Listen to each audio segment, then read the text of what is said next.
Toulouse-Vannes, Ernest Vallon et son beau soleil. Ces Bretons sont-ils capables de rivaliser? C'est l'objectif annoncé à Toulouse, dans ce stade et cet écrin du champion de France.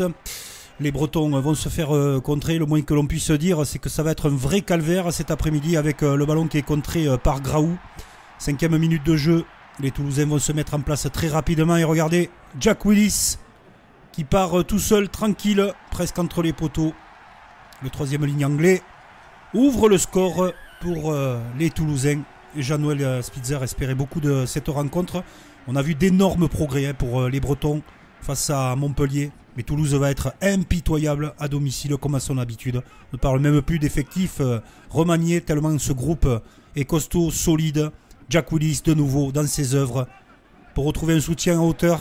Mathis Castro Ferreira qui marque. C'est trop facile pour les Toulousains, le rythme est précis, solide. Une équipe de tueurs est en place. Il tue les matchs. Jean-Noël Spitzer est inquiet. 35-0 déjà juste avant la mi-temps. Et les Bretons vont avoir un coup de gaz et d'orgueil sublime avec Golissen qui sonne la charge, la révolte bretonne. Ces Bretons qui s'accrochent, qui vont s'accrocher toute la saison jusqu'au bout, ils le savent. Et regardez, c'est par ce genre d'action, notamment avec Moukoro que l'on avait vu la semaine dernière au soutien à l'extérieur de la Fage, qui marque une nouvelle fois devant des Bretons ravis, qui a été magnifique avant le match. On le souligne parce qu'on n'a pas vu de très beaux gestes ce week-end sur les terrains de rugby, et faut-il le rappeler. Et les Bretons nous ont montré le parfait exemple en arrivant avec le binou et les tenues traditionnelles. Les Toulousains continuent leur effort. Vannes peut mesurer toute la différence qu'il y a. C'est normal aussi, on va dire. Mais c'est un peu trop facile pour Pitaki qui marque une nouvelle fois. Presque entre les poteaux. La capacité technique, la rapidité d'exécution, les soutiens permanents. Il n'y a qu'une seule équipe sur le terrain. Alors il y a de bonnes choses.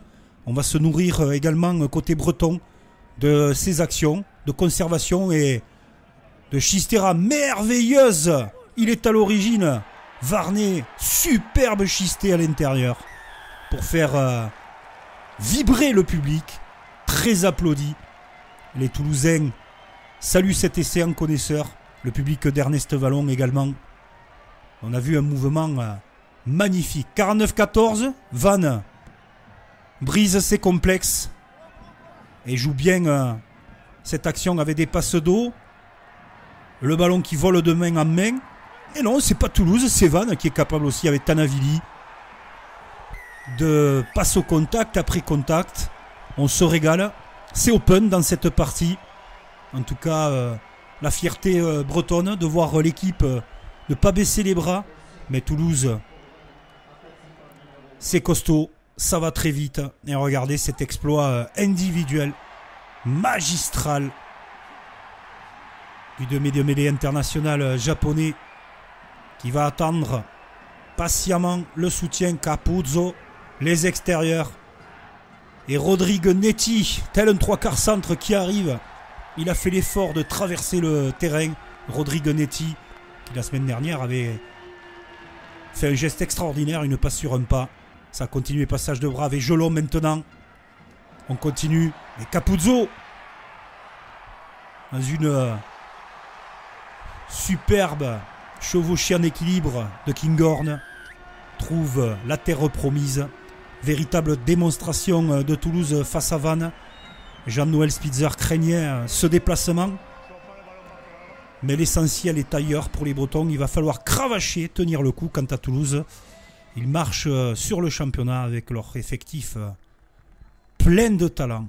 Quelle équipe de Toulouse, leader du championnat.